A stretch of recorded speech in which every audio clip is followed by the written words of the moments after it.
This lecture is on the digestive system, the pharynx, the esophagus, and also talking about swallowing. So we're going to start with the pharynx. So then this is the part of your GI tract right after the mouth, and it is a common tube for air, liquid,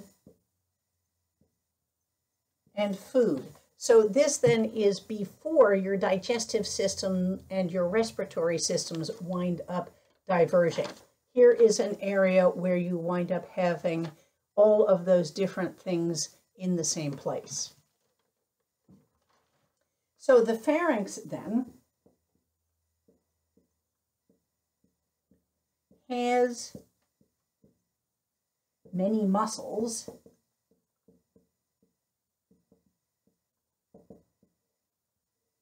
including then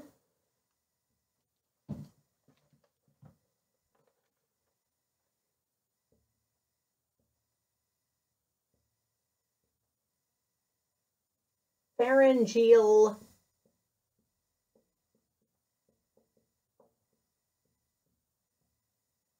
constrictors. And these provide the impetus for swallowing.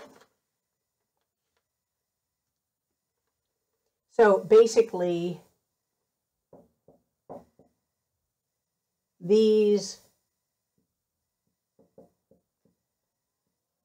will move a bolus of food. Okay, so here you have the word bolus, and a bolus then is defined as a ball of chewed food ready to swallow. Okay, so we have the pharyngeal constrictors.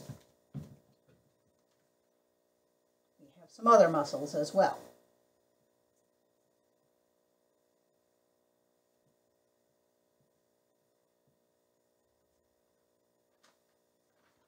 We also have the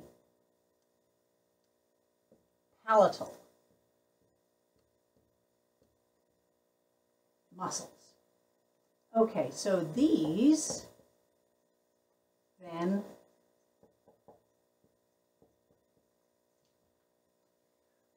raise the soft palate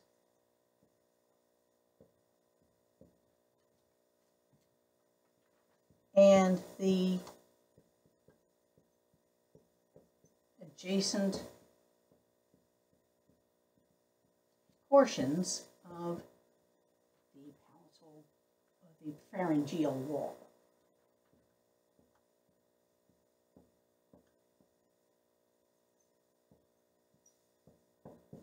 Okay, what did I just say? Do you remember the palate? The palate is the roof of your mouth. When you were studying the skull, you remember the hard palate, which is made up of, in part, the palatine bone and also part of your frontal bone. So you have the hard palate, which is made of bone right behind your teeth, your upper teeth. But then further back, you have this continuation of the roof of your mouth known as the soft palate. It is not backed up by bone, but it still separates your nasal cavity from your oral passage, which is a good thing. So we have this soft palate, then, the continuation of the hard palate. So we have the soft palate, and then we have the adjacent portions of the pharyngeal wall. What I am getting at is that when you look into your mouth, open up your mouth and you say, ah, and you may wind up seeing then inside your mouth, you may wind up seeing palatal wall and your uvula and so on, and it may look like that. Sorry, I mean the pharyngeal wall. And then, as I said, you can wind up actually raising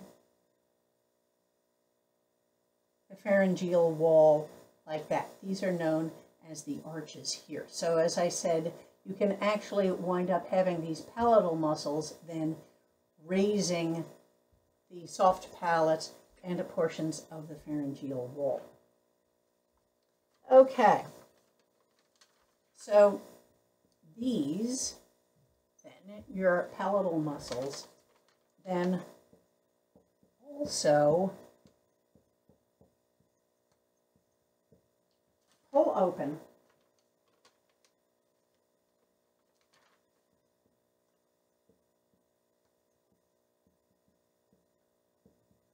the opening to the, and here we have a long term here, to the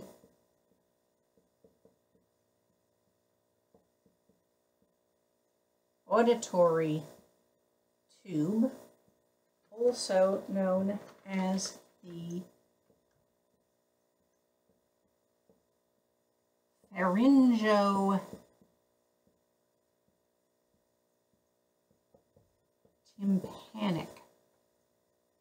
tubes.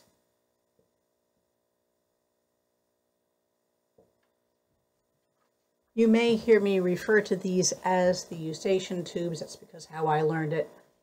That's no longer a term which is used. So as I said, they are now called either the auditory tubes or the pharyngotympanic tubes. And what this is a tiny tube that goes from your palate area, so from your pharynx, basically into your middle ear.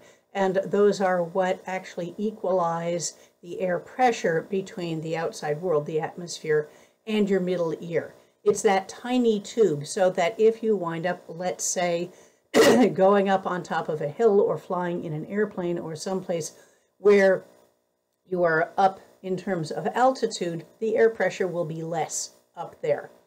And you actually have a little bit of air in your middle ear, and you do not want to wind up having that expanding to an uncomfortable degree as the air pressure becomes less. So what happens then is that some of that air pressure can escape through that tiny tube leading from your middle ear to the outside world. And then likewise, when you descend in altitude and you wind up with greater air pressure, you may then wind up having some of the air force its way back into the middle ear. And this is what leads to that popping sound that you may hear if you're going down a hill quickly in a car, or if you're in an airplane and you wind up feeling that release of pressure, or you wind up hearing that little popping sound. That then is basically air traveling through your pharyngotympanic tubes, either going into your middle ear from the outside world or going from your middle ear to the outside world.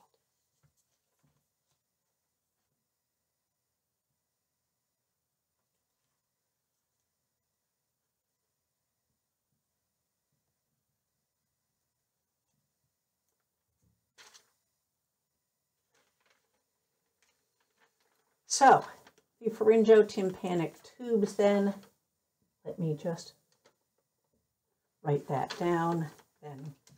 So this then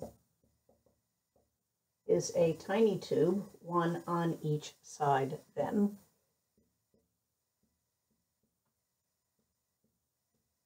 That goes from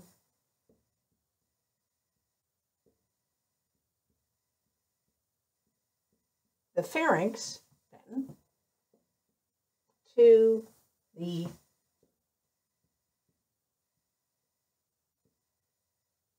middle ear.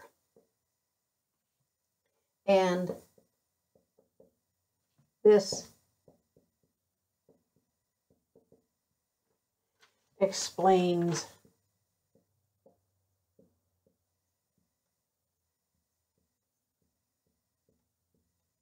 why swallowing repeatedly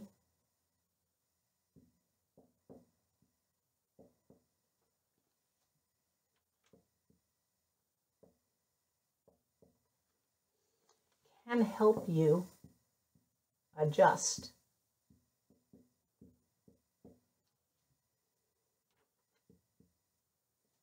to pressure changes.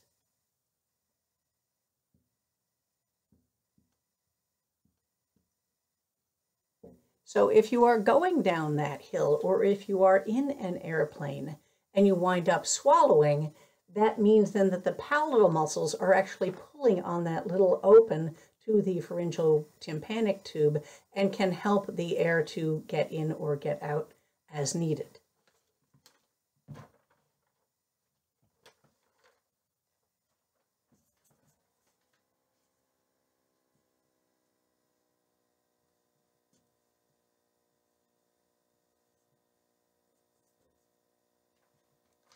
So that's the pharynx. Then we have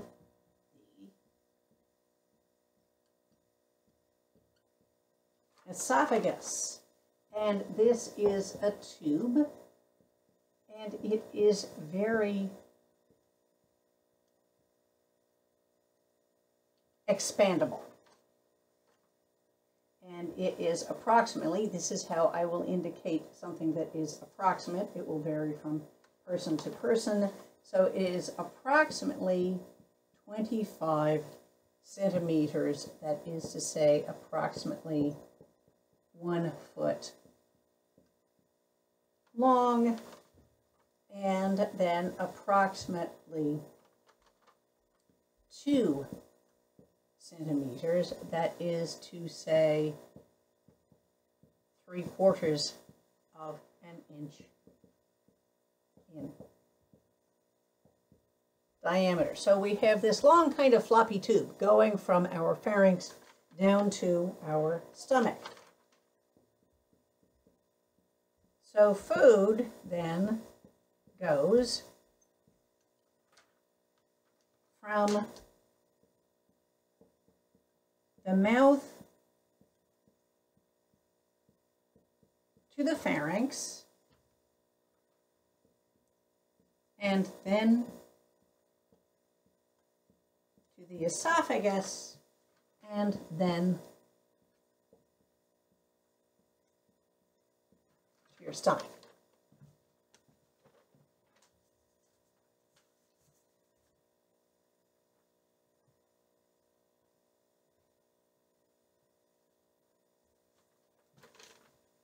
And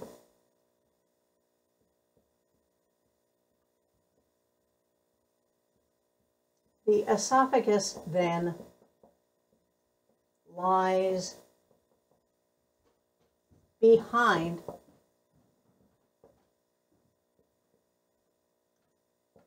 the trachea. So you have your trachea, your windpipe in front. The esophagus is immediately behind the trachea, a little bit stuck to the back of the trachea. And the lack of tracheal cartilage at the back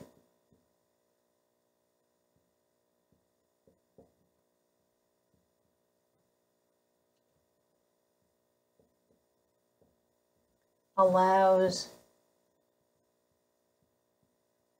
for some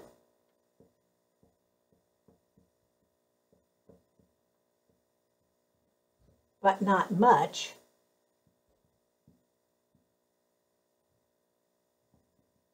compression of the trachea. The trachea is held open by rings of cartilage, so the esophagus, the food in the esophagus, enclosed by the esophagus, cannot push into the trachea very much. But the rings in the trachea are C-shaped, basically, so there's a little area right at the back where there is a little bit of push possible.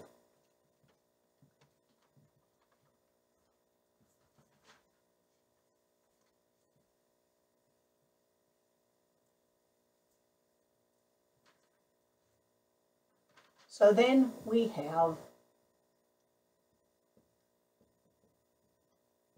the action of swallowing. So swallowing is voluntary only at the beginning. And then once food passes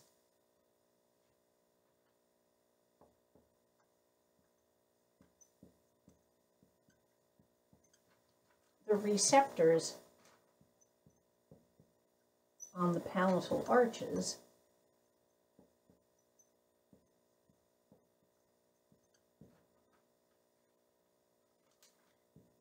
and also on the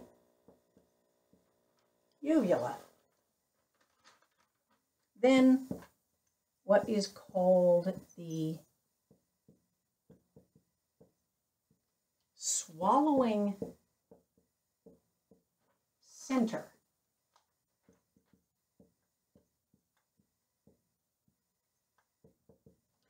in your brain, and it is located in the part of the brain known as the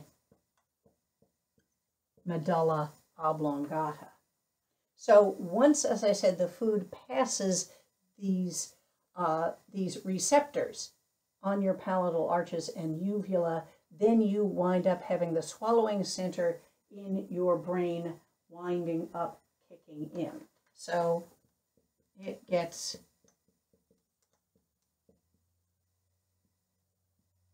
stimulated, and at that point it is no longer under your voluntary control. So you can decide to swallow, but once you have made that decision and you have started swallowing, unless you change your mind very fast, after that it is out of your control. Okay, so the swallowing center gets stimulated, and the swallowing center, that is, then coordinates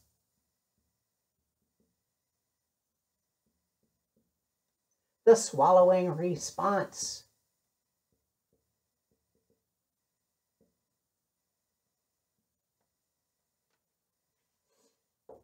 And this is a what is called stereotypical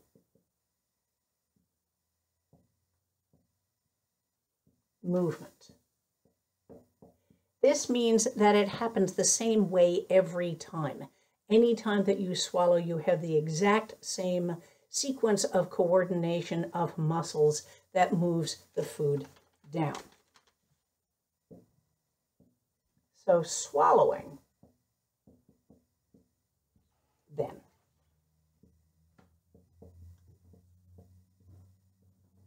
Although skeletal muscles are involved,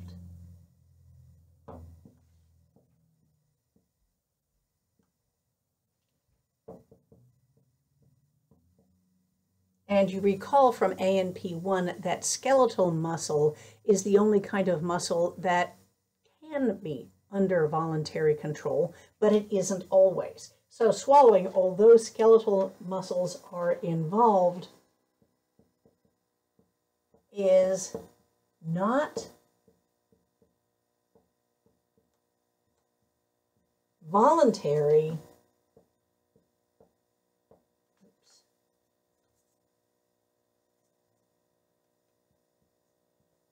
after the food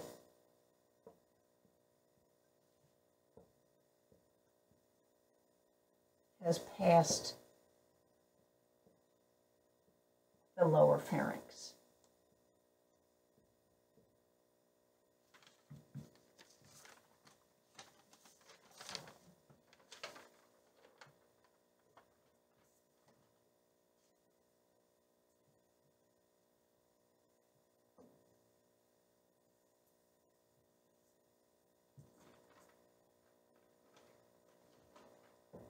So the food then moves, the food then moves from one portion of the GI tract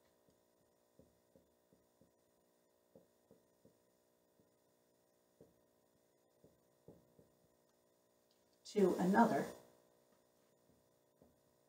by way of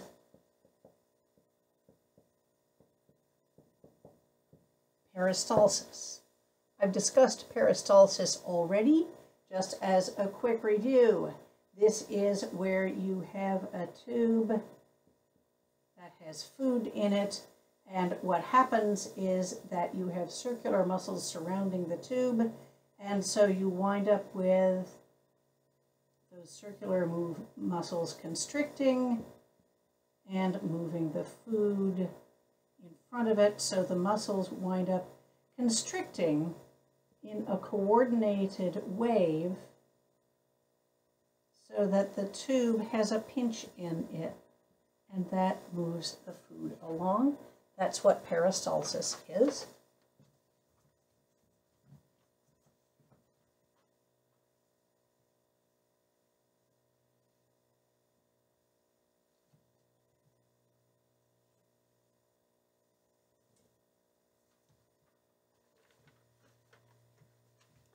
And so peristalsis then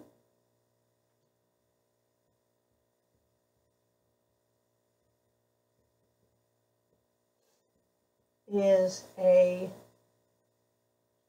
wave of contraction then of circular muscles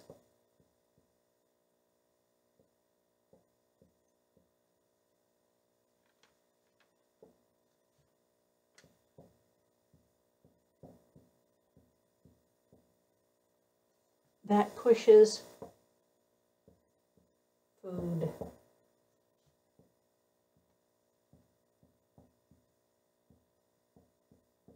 in front of it. So once you have swallowed, then the food is just going to keep going along by way of peristalsis through your esophagus, all the way through most of your GI tract, and you only get voluntary control back again at the very, very end at your anus. So as I said, in between, everything is going by way of peristalsis, which is all done by smooth muscle. And that is it for swallowing. Thanks very much.